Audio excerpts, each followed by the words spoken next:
can match our driving energy. But along with our ability to get work done goes our capacity for play. The pursuit of happiness is a national heritage, and Americans everywhere exercise the right to choose the pleasures most agreeable to their tastes and best suited to their pocketbooks. Today, pleasure seeking has become part of our national life, and satisfying this appetite is an important factor in our national economy.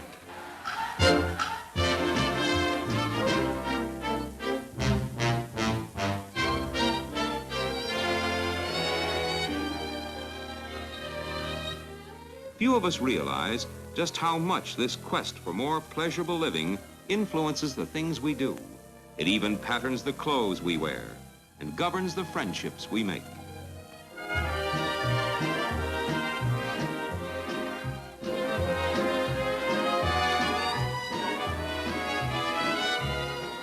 Because Americans discovered that the cigarette adds to the pleasure of work as well as to the pleasure of play, a great new industry was born. Less than 100 years ago, the cigarette was unknown, and tobacco grew only on a few southern farms. Just after the war between the states, an enterprising Carolina farmer built the first factory for the processing of tobacco.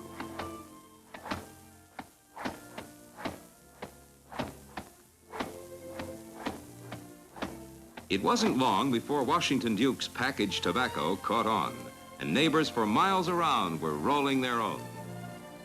The demand for makings was so great that customers sometimes drove out from town to meet the tobacco man. In those days, of course, only the gentleman smoked.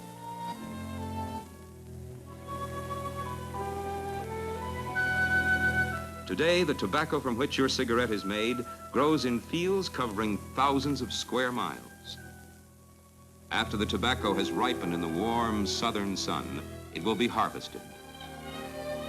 On Tobaccoland's farms are curing barns, where controlled heat turns the leaves to a rich gold, a gold which means money in the farmer's pockets when his crop goes to market. At the auction warehouse, when the buyer sees the pile of really fine, ripe tobacco, the kind used in the manufacture of your cigarette, he tells the auctioneer that he wants that fine tobacco and will pay the highest price. From the auction floor, the leaves go to a vast city of tobacco aging warehouses. Tobacco goes to the cigarette factory when its flavor has been improved and made milder by natural aging. To the blend of ripe, sweet leaves of the choicest American tobaccos is added just the right amount of aromatic Turkish.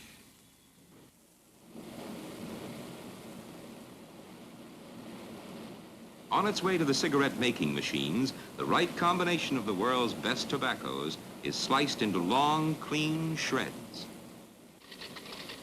Now the light and fluffy blend of the finest tobaccos that money can buy pours out onto a moving strip of razor-thin paper to make a cigarette 3 miles long. Each 3-mile-long cigarette is cut into nearly 70,000 individual cigarettes.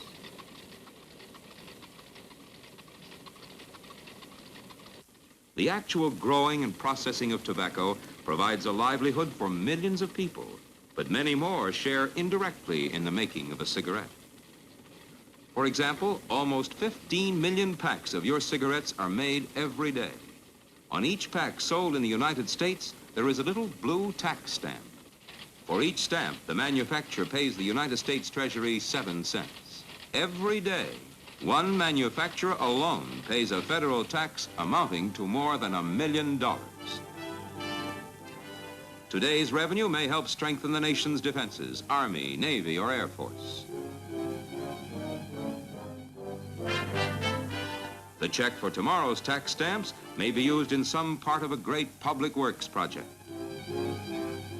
Day after day, the U.S. tax on cigarettes contributes directly and substantially to making America a better land for all to live in. Among the millions who share indirectly in the making of your cigarettes are the men of the timberlands. Wood provides the pulp used in manufacturing the cardboard cartons and the cellophane in which your cigarettes are packed.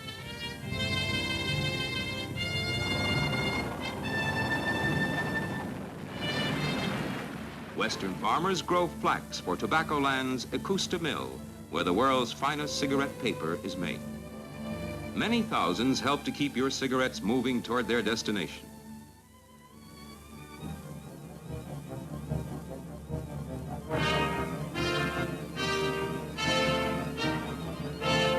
Truckers of the cigarette fleet are regular customers along every highway in all the 48 states.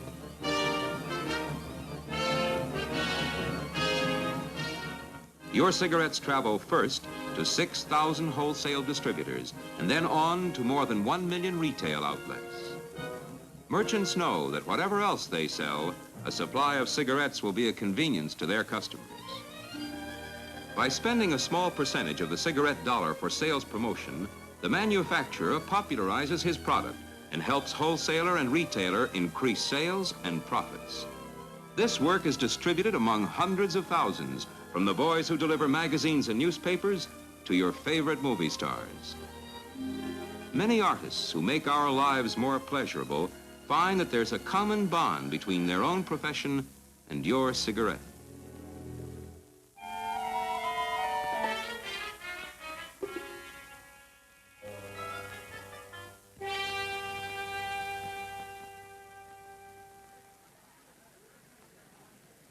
To the artist, the most genuine satisfaction of all is the knowledge that his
As Americans travel across their amazing land, busy at work or hard at play, they take for granted the pleasurable companionship of the satisfying product that comes out from Tobaccoland.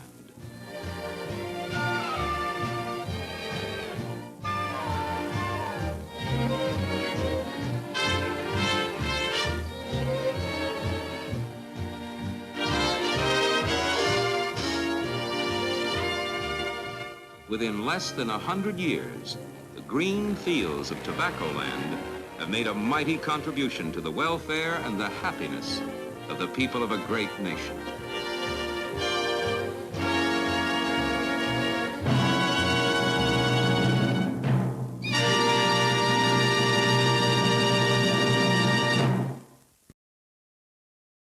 This has been a presentation of the Library of Congress. Visit us at loc.gov.